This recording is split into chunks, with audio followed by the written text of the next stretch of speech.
Hello everyone and welcome back to a new round of the gaming news to you on the New Bite. I'm your host Hellstest and thanks again for tuning in. This time we have a few old reports and new stuff. So last time we talked about how another Star Wars game was cancelled again by EA, and Electronic Arts has put out a statement which I feel obligated to put out to you, the audience, so you can make up your own mind about it. So the update reads as follows. There's been speculation overnight about one of our Star Wars projects. As the natural part of the creative process, the great work by our team in Vancouver continues and will evolve into future Star Wars content and games, spokesperson told GameSpot. We're fully committed to make more Star Wars games. The firm also said it is very excited over Respawn Entertainment's Star Wars Jedi Fallen Order, and we'll share more information on it and future Star Wars projects when the time is right. Indeed, this is the statement, and I would just love to know what you think about it. I might just nope out of it, just say, okay, sure, cancel things and say they're still making new games, whatever. There's no content in this, statement. But hey, at least they sent something, I don't know. Let's start with some quick news. Actually, modders have made it Zelda Banjo-Kazooie levels and have taken them into Super Mario Odyssey. And this is quite crazy. There's some really fantastic modding that's going on here. The article is linked down below, of course. Then we have an update that the game by the Pokemon developer, actually, and we're not talking Niantic for Pokemon Go, we're actually talking about GameFreak, Their game Giga Wrecker is coming soon. We don't know much more about it, to other platforms other than Steam, which came out just a few years ago. And the basic gist of it is that you are this girl and you can, sort of wield around trash. And that platforming is quite interesting, actually. It looks very cool, and it's definitely something different from the Pokemon games. And I like to think that Game Freak definitely had a good time making it because it's just something different overall. Then we have actually finally Kingdom Hearts 3's vocal theme, Face My Fears, done by Hikaru. Utada, there we go, produced by Skrillex. That's now also streaming on Spotify, so if you haven't seen it yet, go over there and just grab it for your collection. And Bungie again reaffirms that they have a commitment to Destiny and not just new projects just because they left Activision. In the most recent Bungie's blog post, actually, the creator and game director Luke Smith went forward and had a large portion in that update itself. And they say also stuff which could link towards the past raids that we had in Destiny 1. For example, the Vault of Glass, we don't know yet. And they are still working together with other studios like, I think, Hi-Rise, was it? Let me just jump over to the actual source. I will link both articles, of course, down here. This is the actual thing that we have. Yeah, High Moon Studios for the wonderful collaboration of Forsaken and, Vicarious Visions, right? That was a company who did not only help with the Destiny community on PC, but they're also working on DLCs like Warmind and something completely new, which is described by Luke Smith as the Destiny Swan Song. Swan Song is always something very special, and in most regards, this could mean maybe the Vault of Glass. We don't know yet if this is actual confirmation. This is all just speculation, of course, but I feel certain there's something coming back from the past, especially to the PC audience who had never a chance to play Destiny 1, sadly, and this would be really cool. We already had this with the Cosmodrome coming back for the Halloween event, so who knows what else they may be bringing over as part of their annual season pass. Then next up we have actually cool LEGO creations here, and that is the Redditor Kangwook 13, I hope I said that correctly, and he made LEGO sets here for the two operators that we had, first our Doc and then our Lord and Savior, Tachanka. There's a very cool photo here. There's even more coming out from that user. So if you want to see all of that, link is in the video description down below. And then we have updates to the Division 2 coming out very soon. And it's starting, I think it's open beta in the second week of February, just 1 week after the Anthem beta. And Nether Realm also showed us the very first gameplay of Mortal Kombat 11 in the past weekend, and it certainly looks cool. I don't know how much more different it is to Mortal Kombat 10 because it's been a while since I played that, but definitely it sounds interesting. And yeah, even WWE's Ronda Rousey is confirmed because she's playing Sonya Blade in this part. And because it's the weekend, there's also an article down below where you can find Xur. He's currently again in old Russia. not all Russia, on Earth.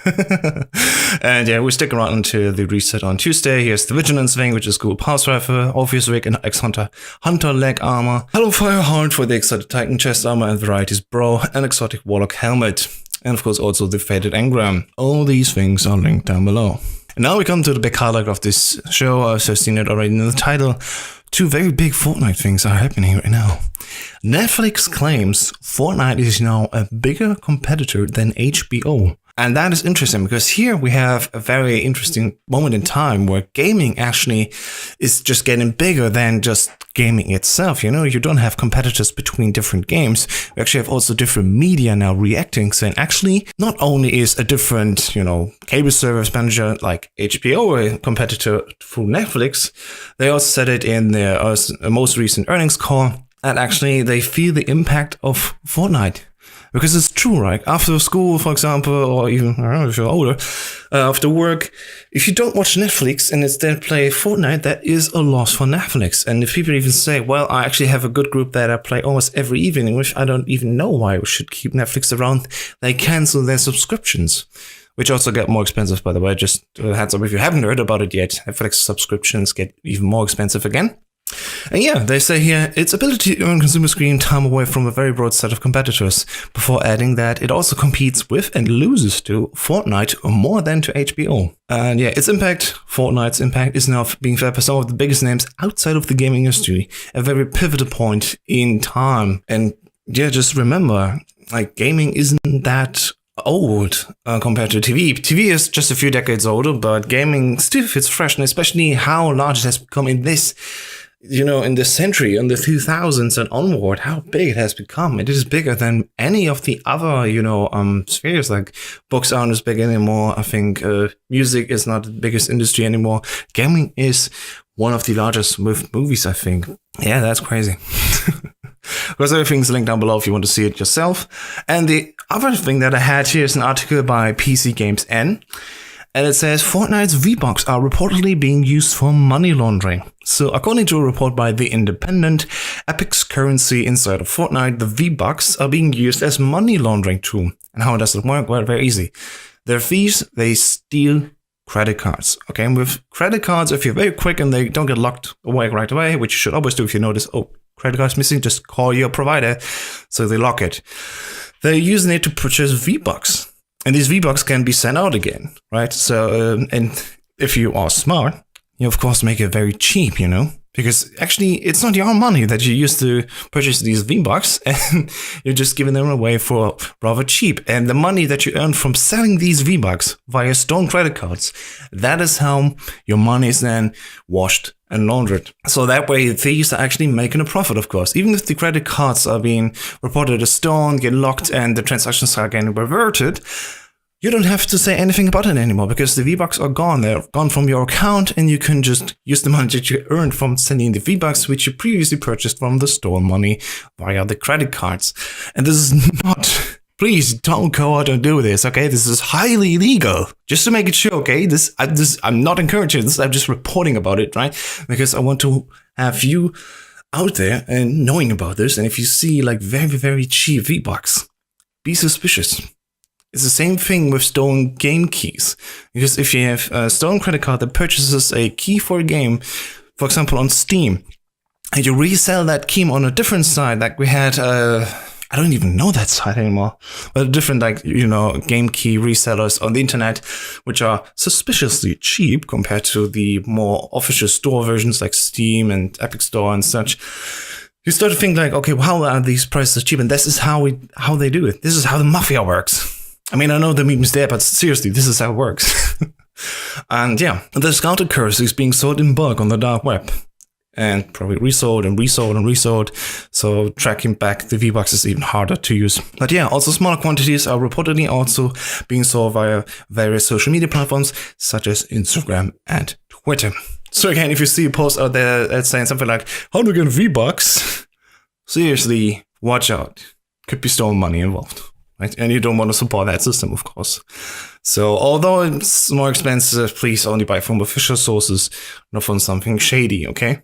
And that's it for the news today. Thank you so much for watching, guys. I hope you liked it. This is the news here on the new bite, and I'm really talking in a weird way. I mean, sometimes I'm just lost in words and I'm thinking, okay, what can I say next? And I'm buffering. I'm literally buffering, thinking, okay, if I say one word and then break, and the next word, I'm at least not like stuttering and not like ing it. So anyway, I'm already talking too much. Thanks so much, guys, for watching. I will see you soon again in the next gaming news, and have a nice day and see you soon. Bye bye.